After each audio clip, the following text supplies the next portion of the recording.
안녕하세요. 여러분 반갑습니다. 오늘 벌써 새생명반 11번째 시간으로 여러분과 함께 하도록 하겠습니다.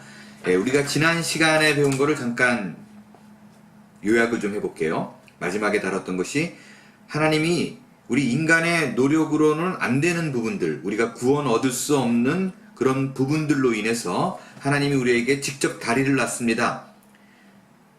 인간의 노력으로는 하나님과 가까워질 수 없어요. 인간의 노력으로는 결코 천국에 이를 수가 없습니다.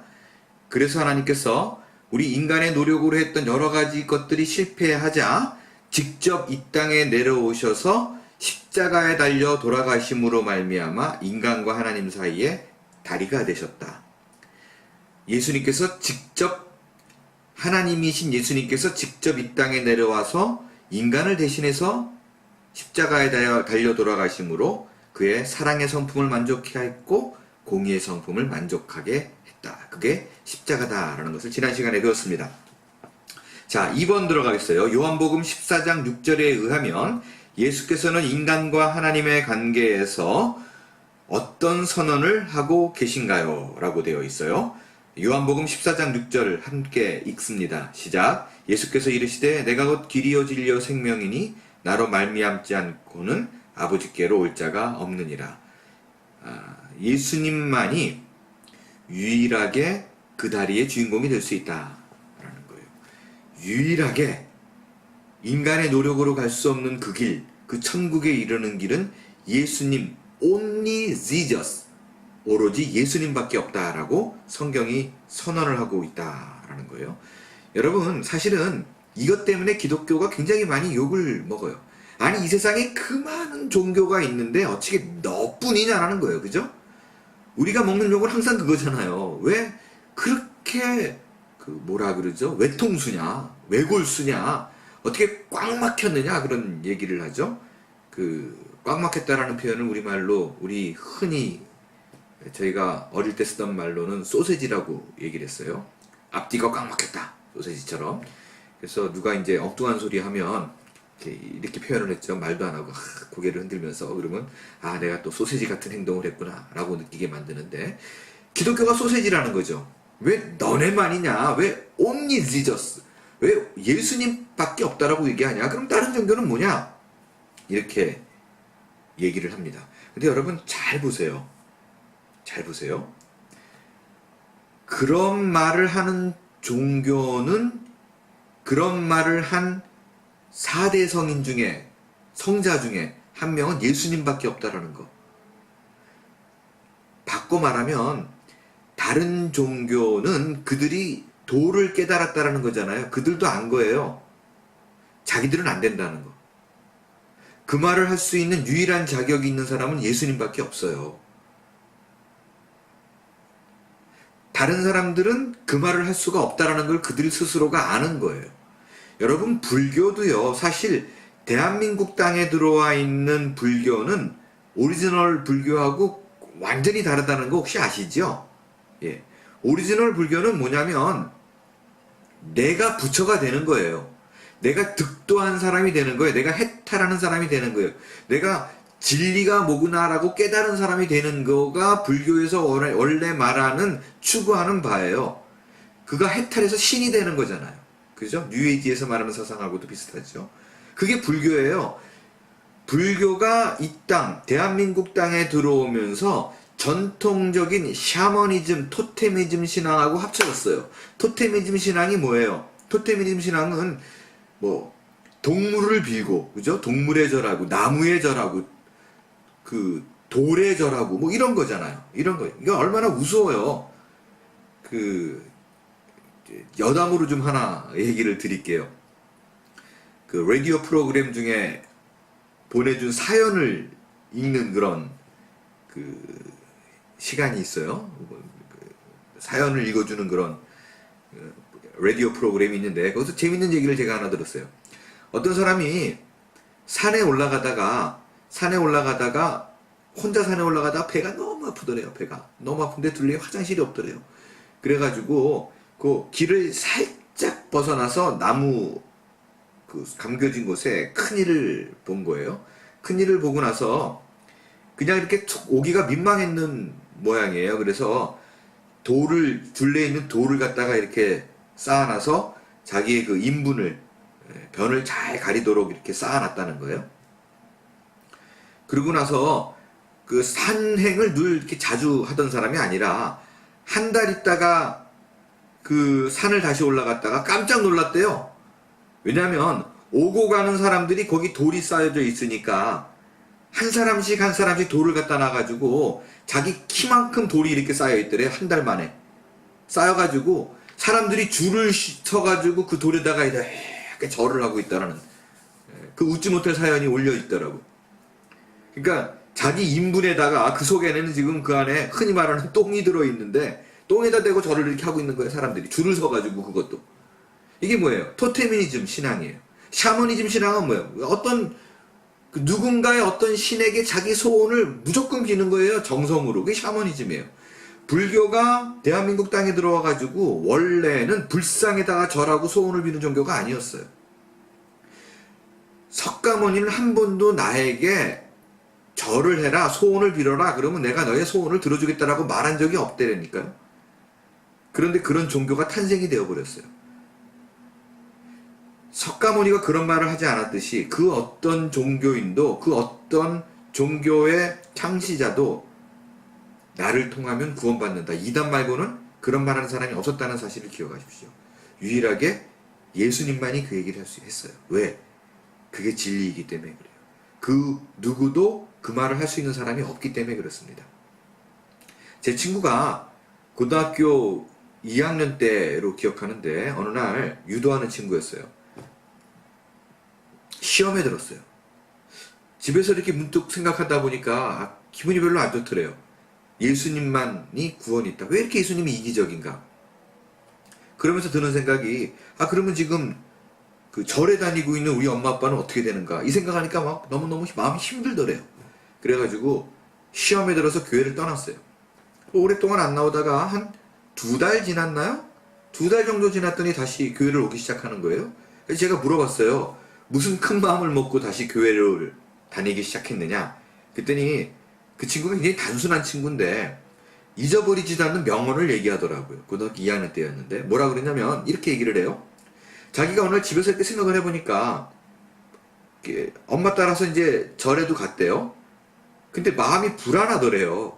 왜?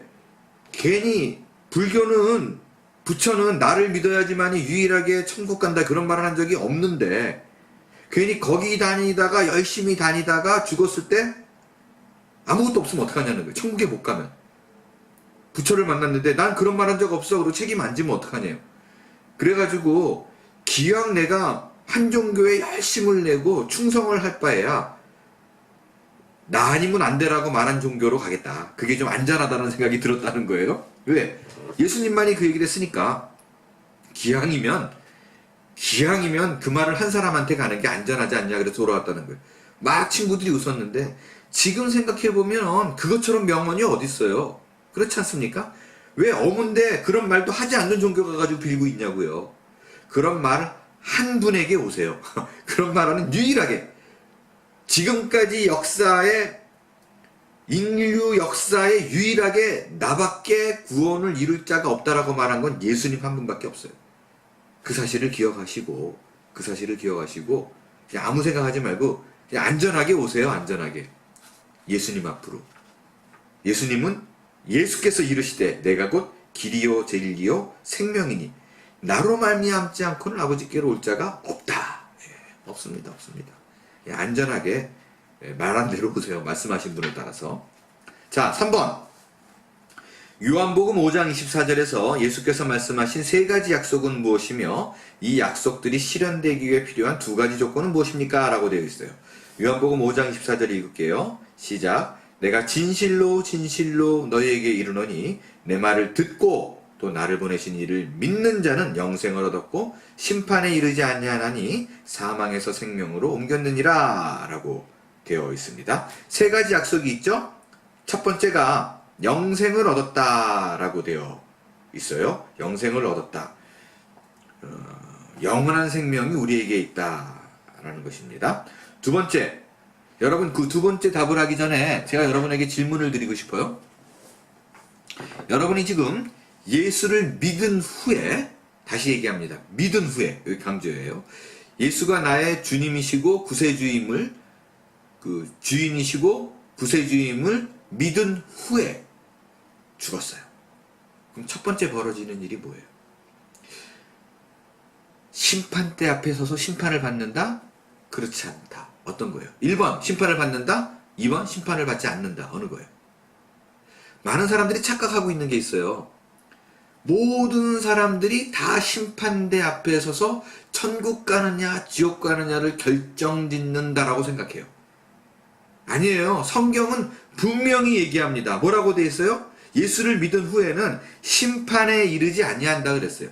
예수 믿는 사람은 심판이 없어요. 그 심판, 천국에 갈 것인가 지옥에 갈 것인가를 결정하는 부들부들 떠는 그 자리는 예수 믿지 않는 사람이 있는 거예요. 거기서 심판, 컨뎀, 정죄, 너 죄인이야, 지옥, 이거는 예수 믿지 않는 사람에게 있어요. 우리는 심판에 이르지 않습니다. 왜? 이미 결정 났기 때문에 그래요. 언제? 예수를 믿는 순간. 예수를 믿는 순간. 세 번째, 그게 사망에서 생명으로 옮겨졌다. 세 가지 약속. 첫 번째, 영생을 얻었어요. 죽지 않고 천국에서 영원히 삽니다. 두 번째, 심판에 이르지 않습니다. 그럼 우리는 그 심판에 이르지 않고 뭐를 하느냐? 상급에 대한, 죽은 후 이 땅에서 살 적에 어떻게 살았는가에 대한 상급에 대한 판단만 있어요. 천국이냐 지옥이냐는 심판은 있지 않아요. 세 번째가 사망에서 생명으로 옮겼다라는 거예요. 여기서 중요한 게 한국말에는 잘 나타나 있지 않아요. 그 한국말에는 사망에서 그 생명으로 옮겨졌다라는 게 그냥 과거형으로만 되어 있는데, 영어 성경에는요 이게 현재 완료로 되어 있어요. He has crossed over from death to life라고 되어 있어요. Has crossed over. 현재 완료가 무슨 뜻이냐면요, 그냥 그 단순한 past, 과거는 이렇게 생각하면 돼요. He went, 그런 무슨 뜻이에요? 그가 갔어요. 거기 있는지 없는지 몰라, 그냥 갔어요. 그 갔다는 사실만 중요해요. 근데 he's gone, 그럼 뭐예요? 가서 여기 없다라는 것이 강조가 됐어요. 그래서 그 팝송에도 she's gone, 그게 슬픈 게 내 곁에 없는 거예요. 그녀가 떠나버렸어요. 내 곁에 없는 게 강조된 거예요. 그래서 슬픈 거예요. she went 그러면 또 다른 의미예요. 가버렸다, 뭐 다시 올 수도 있고 뭐 그런 뜻이에요. 가서 또 어떻게 됐는지 몰라요. 중요한 건 he's gone 그러면 여기 없다. 그러니까 he has crossed over 라고 되어 있다면 이미 물 건너간 거예요. 어떤 거가? from death to life. 우린 죽음에서 life로, 생명으로. 그러니까 죽음에, 전혀 우리는 죽음과 상관없다라는 거예요. 우리는 영원히 죽는 거 말하는 그 말씀드렸던 그 두 번째 사망, second death, 그 두 번째 사망, 지옥에 가서 사는 거, 이거는 이제 우리에게 해당이 되지 않는 거. 영어 성경에 아주, 헬라어 성경에 더 분명하게 되어 있다는 거죠. 그러니까 조바심 내지 마세요. 죽으면 이제 천국 갈 건가 지옥 갈 건가 결정하는 그 순간이 기다리고 있을 거다, 이런 거 없다고요. 네, 우리는 이미 이 순간 예수를 믿으면 결정되었다. 기억하길 바라요. 두 가지 조건이 있어요.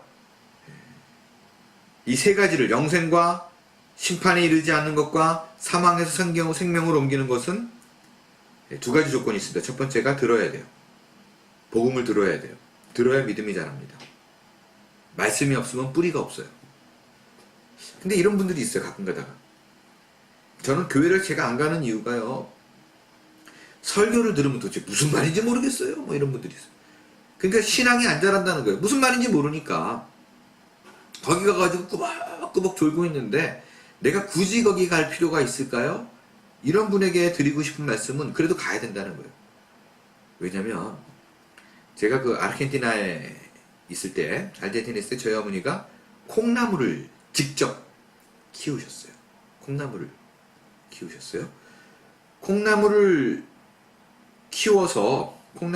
키우는데 제가 이해가 안 되는 거예요.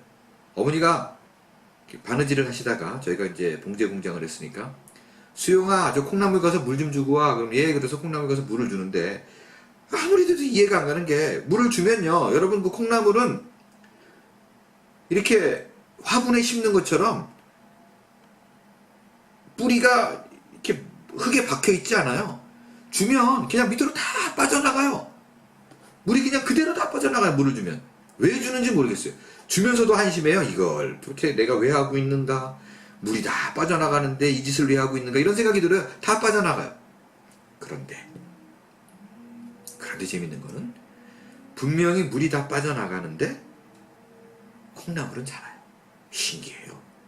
빠져나갔는데 아무 소용없는 것 같은데 콩나물은 자랍니다. 여러분 교회에 와가지고 말씀을 듣거나 졸거나 이러는 거 그래서 교회에 가는 게 말씀을 듣는다는 게 나랑 아무런 의미가 없는 것 같지만 상관이 없는 것 같지만 그렇지 않습니다. 말씀을 들으면 이쪽으로 들어갔다 이쪽으로 나가는 것 같아도 반드시 신앙은 자라요. 우리 교우분들도 분명히 그럴 거라고 저는 생각을 합니다. 이전에 얼바인 지구촌교회 처음 와가지고 낯설었을 때 그때와는 많이 다른 모습으로 변해 있을 거예요. 왜요? 콩나물에 물 주듯이 빠져나가는 것 같지만 분명히 여러분의 신앙은 자라게 된다는 거예요. 듣는다고 끝나는 게 아니죠. 두 번째 조건이 뭐예요? 믿어야 돼요. 뭐를 믿어야 돼요? 그가 나의 Lord, 주님, 주인님이라는 것과 Savior, 구세주님이라는 것, 구세주라는 것, 두 가지 사실을 믿어야만 합니다. 자, 4번 읽을게요. 골로새서 1장 6절에 의하면 우리가 복음을 참으로 들었다는 증거는 무엇인지요?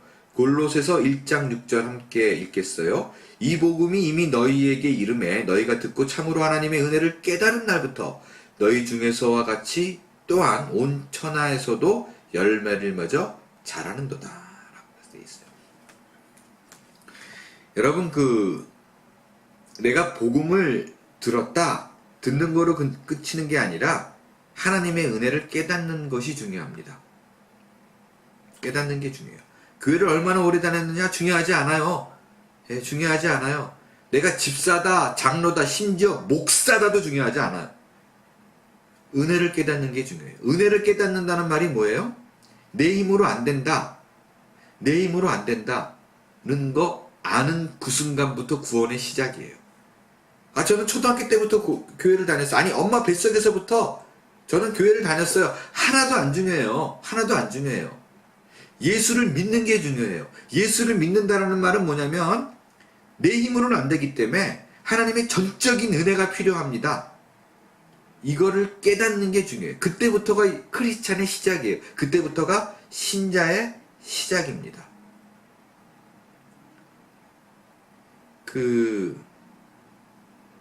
제가 참 존경하는, 좋아하는 목사님 중에 한 분이, 이분은 목사의 아들로 자랐어요.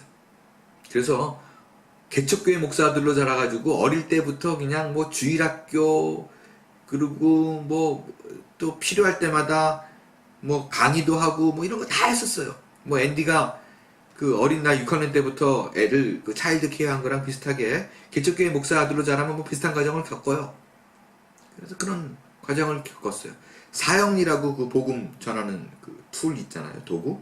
뭐 달달달달 외우죠. 언제든지 뭐 누가 앞에 나타나면 전도하는데 문제가 없었어요. 이분이 대학교 1학년 때 어느 날 전도를 하다가 그 전도 대상자에게 물었대요. 당신이 이제부터 예수 그리스도를 참으로 주님과 구주이심을 믿으십니까? 라고 물었대요. 근데 그게 어느 날 수백 번도 더 없이 가르쳤던 그 내용인데 하나님이 나에게 하는 질문으로 들리더래요. 너 진짜 네 인생의 주인이 하나님 맞아? 진짜 예수님이 세이비어, 구세주라고 믿어? 들렸대요. 갑자기 청천벽력처럼 그 소리가 들려가지고 전하다가 울음을 팍 터뜨렸대요. 그 앞에 있는 사람은 얼마나 황당하겠어요. 자기는 대답도 제대로 안 하고 마음에 고민도 없는데 결정도 안 했는데 전하는 사람이 울기 시작하는 거예요. 그래서 본인이 그래요. 자기는 대학교 1학년 때 크리스찬이 처음 되었다. 그 전에 목사 아들이었다. 내가 성경을 가리켰다. 사형리에 달달달 외웠는데 이거 하나도 안 중요해요. 하나도 안 중요해요.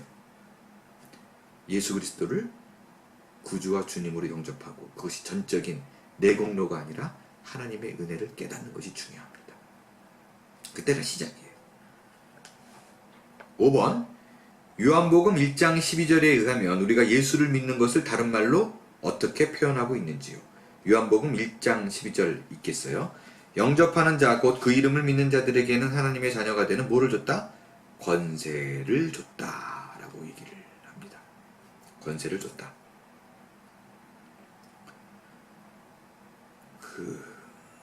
예수를 믿는다라는 말은 영접하는 것을 의미합니다. 스스로 물으세요. 구주와 주님으로 내가 마음에 악셉트를 하고 있는가? 영접하는 자, 곧 그 이름을 믿는 자에게. 그리고 권세를 줬다라는 거 잊지 마십시오. 은사는 개발해야 돼요. 내가 갖고 있는 권세는 써야지 권세가 드러납니다. 그렇죠? 명령하세요. 여러분을 괴롭히고 있는 모든 세력들에게, 사탄의 세력들에게 연습하세요. 그리고 명령하세요. 예수 그리스도 이름으로 명령하노니 나를 괴롭히는 모든 악한 영들은 물러갈지어다. 물림에서 풀려날지어다. 명령하세요. 명령하세요. 제가 예전에 손기철 장로님이 콜로라도에 있을 때 오셨어요. 오셔가지고 그분이 여러분 아시지만 예언도 하시고 병도 고치고 이런 분이잖아요. 근데 한 자매를 앉혀놓고 예언을 하는 훈련을 저보고 해보라고 그러더라고요. 그러더니 이제 사모님이 이 자매를 향해서 얘기를 하고 또 송기철 장로님이 또 예언을 하고 근데 저보고 얘기를 하래요. 저는 그런 은사 없는데 그랬더니 목사님 지금 그냥 말씀해보세요 그러더라고요. 저는 할 얘기가 없어요. 뭐가 오는 게 없어요. 그랬더니 그냥 떠오르는 얘기 한번 해보세요. 그러더라고요. 떠오르는 것도 없는데 그냥 편안하게 주께서 내게 그런 능력을 주셨다. 또 그렇게 믿으시고 분명히 주시는 말씀이 있을 테니까 해보세요. 그러더라고요. 그러다가 제가 자매 그냥 생각나는 얘기 몇 마디 했어요. 자매가 나중에 그런 고백을 하더라고요. 참 공교롭게도 유명한 장로님과 사모님이 했던 것보다 제 말이 더 자기 상황에 더 맞았다고.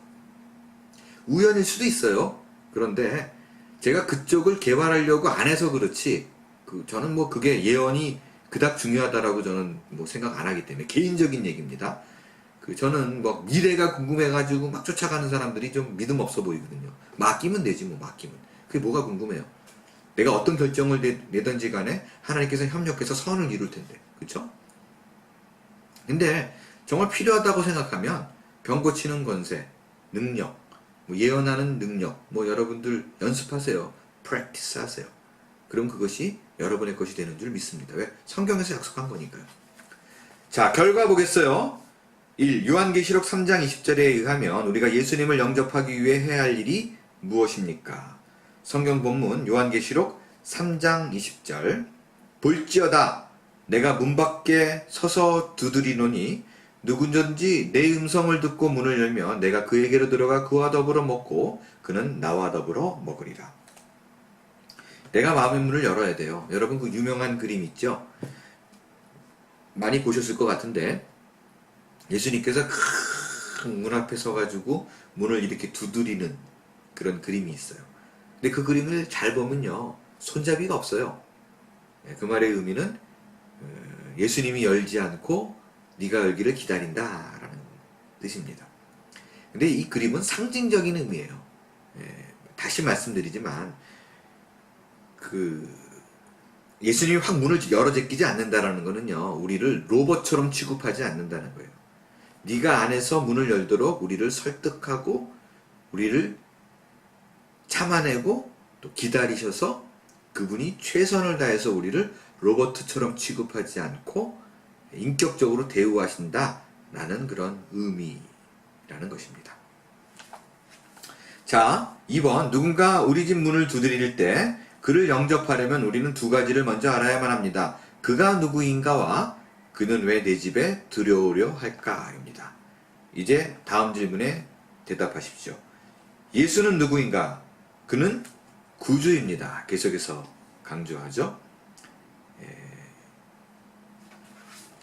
그는 구원자입니다. 메시아입니다. 그는 우리를 위해 십자가에서 죽으신 것입니다. 라는 거예요. 그 두 번째가 그는 주님이십니다. 주님이십니다를 항상 우리는 주인님이십니다. 라고 표현할 때 더 느낌이 온다라고 얘기를 했어요. 그래서 기도할 때 주인님, 주인님 그렇게 기도를 하는 것이 훨씬 더 도움이 됩니다. 그는 우리가 새 생명을 얻고 새 삶을 살아가도록 죽은 자 가운데서 부활하신 것입니다. 로마서 4장 25절과 6장 4절을 읽겠어요. 예수는 우리가 범죄한 것 때문에 내줌이 되고, 내줌이 된다는 말은 죽음에 넘겨주었다 라는 뜻입니다. 그래서 대신 죽었다라는 뜻이죠. 내줌이 되고 또한 우리를 의롭다 하시기 위해 살아나셨느니라. 하나님과 올바른 관계를 맺기 위해서 다시 부활하셨다라는 뜻이에요. 여러분, 여기서 제가 질문을 드릴게요. 우리를 의롭다 하기 위해서 살아나셨느니라 라고 되어 있어요.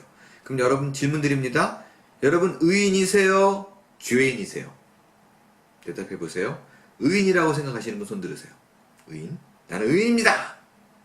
그럼 그분들에게 질문 드립니다. 그럼 이제 죄 안 짓네요? 의인이니까 죄 안 짓겠어. 거짓말 이제부터 안 하는 거네요? 한다고요? 그럼 죄인이네요? 그러면 나는 죄인입니다. 손 들어보세요. 죄인입니다. 나는 죄인입니다. 손 드세요? 손 드세요? 나는 죄인입니다. 라는 분에게 또 그럼 제가 또 질문을 드릴게요. 그러면 손 드신 분은 천국 못 가네요? 그죠?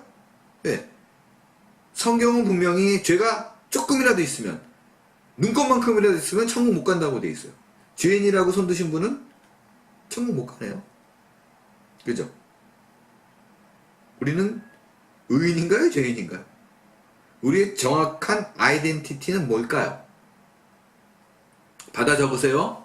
우리는 우리의 정확한 아이덴티티는 의인으로 불림받는 죄인이에요. 의인으로 불림받는 죄인. 본래의 정체성은 죄인인데 예수 그리스도의 보혈의 피로 말미암아 흰옷을 입혀주시고 보혈의 피로 옷 입혀주셔서 우리를 의인으로 불러준다라는 것이 우리의 정확한 아이덴티티예요. 이신칭이라 그러죠. 이신, 믿음으로써 칭의, 의롭다 칭한다. 이신칭의, 믿음으로써 의롭다 칭한다. 그게 우리의 정확한 아이덴티티입니다. 로마서 6장 4절 그러므로 우리가 그의 죽으심과 합하여 침례를 받음으로, 침례는 연합이라고 그랬어요. 침례를 받는 순간 예수님과 합해지는 거예요. 하나가 되는 거예요. 예수님처럼 되는 거예요.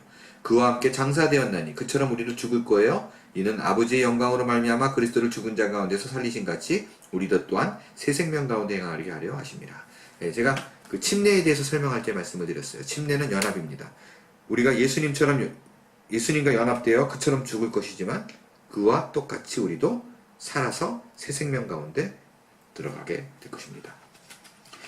예수는 왜 내 안에 들어오고자 합니까? 첫 번째, 구원하시고자 함의 이유이십니다. 구원하시고자 들어오십니다. 두 번째, 우리를 새 생명, 새 삶으로 인도하기 위해서 들어오십니다. 예수님을 영접하는 것은 당신의 영원한 운명을 결정하는 중요한 선택입니다. 삼각까지였어요. 정말 중요한 시간입니다. 여러분에게 질문을 드릴게요. 여러분은 구원을 얻었습니까? 여러분은 천국이 내 소유라고 확신을 하고 계십니까? 그렇지 않다면 이 순간 예수 그리스도를 구주로, 주님으로 영접하십시오. 어쩌면 여러분의 인생에 있어서 오늘이 마지막 기회일 수도 있습니다. 마지막 기회일 수 있습니다. 기억해 주시고 이 순간 마무리를 하겠어요. 그 박스 개인적 질문을 읽습니다. 그렇다면 이제 자신에게 진지하고 정중하게 나는 과연 예수 그리스도가 참으로 누구인가를 깨닫고 그를 나의 구주와 주님으로 영접한 사실이 있는가를 물어보아야 합니다. 만약 그러한 결단의 순간이 있었다면 하나님의 은혜를 찬양하고 감사하십시오. 만약 그렇게 결단한 일이 없었거나 불분명하다면, 대강 지금까지 예수를 믿었다면, 대강 교회를 다녔다면, 지금 이 순간 당신은 아래 영접 기도문을 사용하여 기도함으로써 예수님을 영접할 수 있습니다. 이것은 적당히 지나치기엔 너무나 중요한 문제입니다. 지금 이 순간 생명의 다리를 건너십시오. 그리고 영생을 선택하십시오. 이 순간에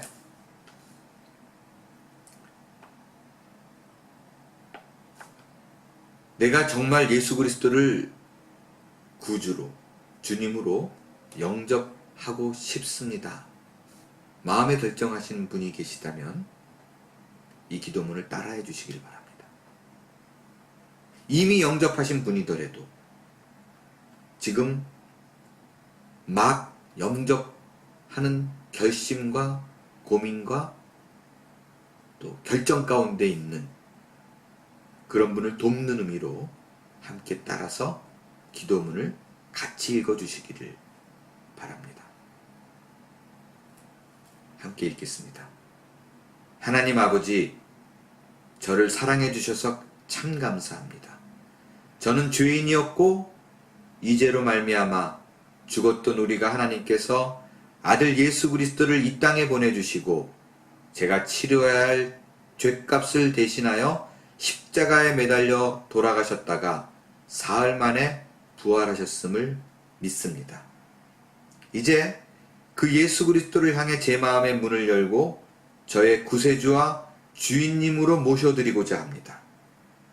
예수님 제 마음속에 들어오셔서 저의 죄를 용서해 주시고 저의 구세주와 주인이 되어 주십시오.